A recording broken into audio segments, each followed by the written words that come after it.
আসসালামু আলাইকুম। আজকে আপনাদের সাথে শেয়ার করব ঘি দিয়ে আলু ভর্তার রেসিপি। এই জন্য যা লাগবে: সিদ্ধ করা কয়েকটি আলু, পেঁয়াজ কুচি, ভেজে রাখা শুকনা মরিচ, এলাচ, দারচিনি, তেজপাতা, ঘি, ধনিয়া পাতা কুচি আর লবণ। এবার চলুন রান্নাতে যাই। ফ্রাই প্যান গরম হয়ে আসলে দিয়ে দিব প্রথমে ঘি।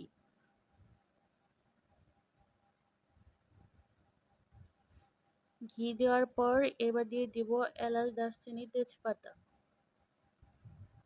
এখন পেঁয়াজ কুচি দিয়ে দিব। পেঁয়াজ কুচি দেওয়ার পর ভালো করে মিশিয়ে নাড়াচাড়া করে নিব যতক্ষণ না পর্যন্ত ব্রাউন কালার হয়ে আসবে।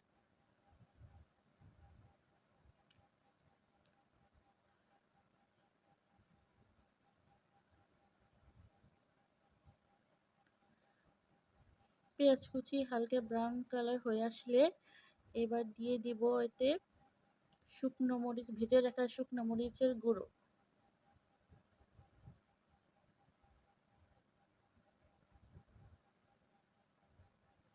আর লবণ।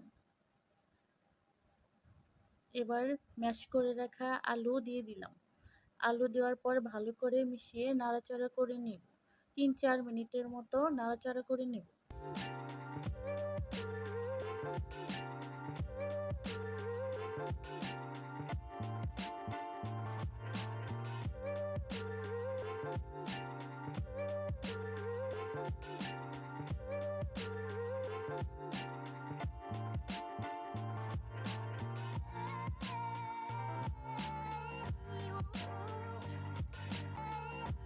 নাড়াচাড়া করে ভালো করে মিশিয়ে নেওয়ার পর দিয়ে দেব এতে ধনিয়া পাতা কুচি।